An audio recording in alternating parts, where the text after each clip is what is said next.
حلقہ L8 راج محل کوٹلی 1 کے امیدواران assembly ظفر اقبال ملک، barrister اسرار ملک، الیاس عزیز ملک اور ملک نثار کی تداپونی کے مقام پر مشترکہ پریس کانفرنس میں گفتگو کرتے ہوئے ان کا کہنا تھا کہ حلقہ راج محل کے سیاسی و انتخابی حق پر ڈاکہ ڈالنے کی ایک اور کوشش، حلقہ راج محل کے عوام سازش کو ناکام بنانے کے لیے متحد ہو جائیں۔ ذاتی مفادات کے لیے تحریک انصاف کا پلیٹ فارم کسی کو استعمال کرنے کی ہرگز اجازت نہیں دیں گے۔ تحریک انصاف کے ٹکٹ کے نظریاتی امیدواران مکمل متحد ہیں۔ کسی موقع شناس کو بطور امیدوار ہرگز قبول نہیں کیا جائے گا۔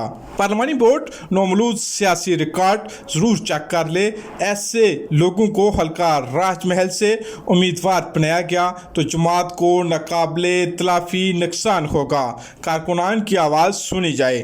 بیرسٹر سلطان محمود تحریک انصاف کا قیمتی اثاثہ ہیں، ان کی قیادت میں متحد ہیں اور قیادت پر اعتماد کا اظہار کرتے ہیں۔ آج کا یہ نمائندہ اجلاس پارٹی قیادت سے یہ مطالبہ کرتا ہے کہ حلقہ راج محل میں موجود 5 امیدواران اسمبلی جو تحریک انصاف کے پلیٹ فارم سے کام کر رہے ہیں، ان ہی میں سے پارٹی قیادت جس کو ٹکٹ دے گی وہ من اور ان قبول کریں گے اور سارے مل کر حلقہ راج محل کی سیٹ پارٹی قیادت کو تحفہ میں دیں گے۔ صابر مقبول، کے ہی نیوز تتا پونی، آزاد کشمیر۔